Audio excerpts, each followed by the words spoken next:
Hi everyone, this is Elizabeth from Strange to Go, and for today's video I've decided to gather up some of the more odd or WTFrell newspaper articles from the past and share them with you. Lucky you. But before we move on to one of the most perplexing articles I have ever read, we need to define perambulator. A perambulator is a baby carriage or a pram.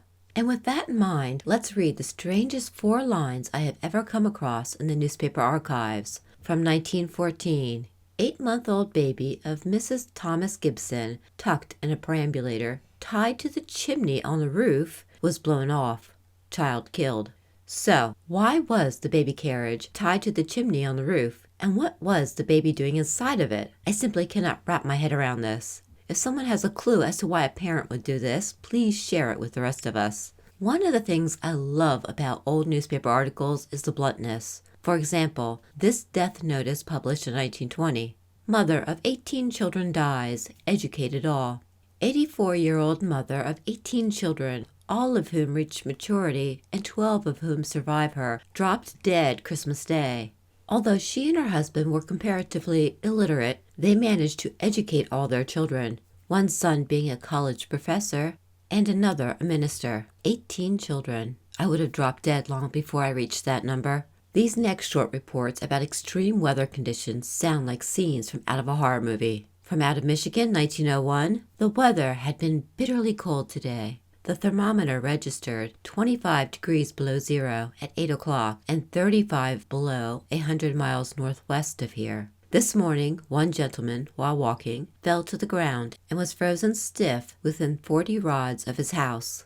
In Indiana, same day, 2 gentlemen, while riding in a buggy this morning, were frozen to death. They were found on the road, stiff corpses. It is stated that both men were intoxicated when last seen. Stiff corpses, again with the blunt language.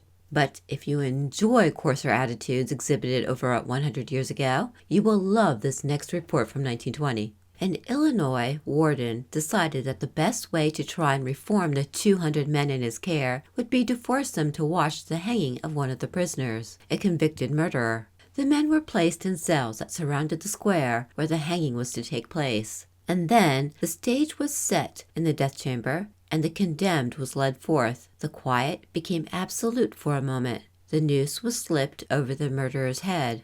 From one of the cells came a shout, "When do we eat?" Cell by cell the cry was taken up. It became a roar above which the warden's voice could not be heard. The trap was sprung. The condemned dropped into the space beneath the scaffold, dead. "When do we eat?" was his requiem. Finally, let's end with something rather impressive. It was 1913, and Special Policeman Fred Jeske was on patrol when he spotted a 2-year-old sitting on the edge of a second-story window. Expecting the worst, and without a moment's hesitation, Jeske ran across the street just as the child began to fall. He dove, arms outstretched, and, incredibly, he caught the child in his arms. The child was safe, and neither of them had any serious injuries from the fall or the catch. And that is frelling amazing. As always, thank you for watching, and if you haven't already, drop a like and subscribe to Strange to Go for all the latest in old news. Thank you.